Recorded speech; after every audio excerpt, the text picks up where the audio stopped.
আসসালামু আলাইকুম ভাই বাদার, কী অবস্থা সবার?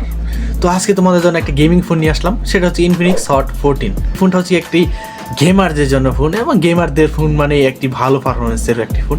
জি হ্যাঁ, আমরা এই ফোনটা আজকে ডিটেলসে আলোচনা করার চেষ্টা করবো। তো পুরো ভিডিও জুড়ে থাকো, যারা আমার চ্যানেলটা সাবস্ক্রাইব করেন সাবস্ক্রাইব পেয়ে ভালো থাকো। তো চলো শুরু করা যায়। এই ফোনটার আমরা সর্বপ্রথম একটা ভেরিয়েন্টে পেয়ে যাবো, সেটা হচ্ছে কি 8/128, যার দাম হচ্ছে কি 17,999 টাকা। আসলে কি 17,999 টাকা কি বেস্ট আউটপুট পাচ্ছি কি না, সেটা নিয়ে আমরা ডিটেলস আলোচনা করবো, এবং এই ফোনটার পারফরমেন্সের কথা তো থাকছে। পারফরমেন্স হিসেবে যাচ্ছি Helio G99, যা হচ্ছে 60 ন্যানোমিটার। আসলে এই প্রাইস পয়েন্টে এসে এত ভালো একটা প্রসেসর, পারফরমেন্স দিক দিয়ে খুব ভালো একটা আউটপুট পেয়ে যাবো এইখান থেকে। এই প্রাইস পয়েন্টে এসে one of the best performancing mobile আমি এটা মনে করি।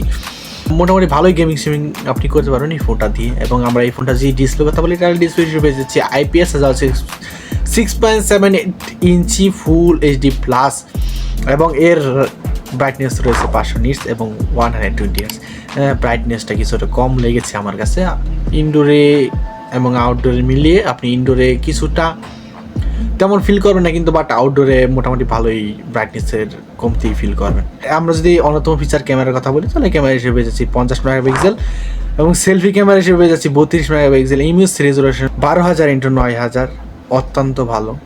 এবং আমরা ভিডিও রেকর্ডিং করতে পারবো 2K এবং ফুল HD প্লাসে।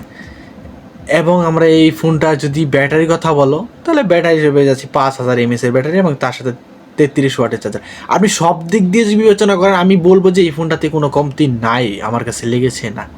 টুকটাক কিছু কমতি এটা সবটা ফোনেই থাকে।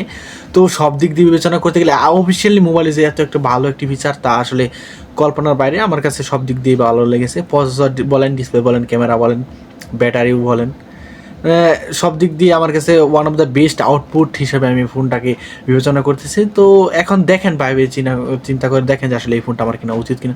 যদি কিনা উচিত হয় তাহলে অবশ্যই কিনবেন, আর যদি না হয় আল্লাহ হাফেজ।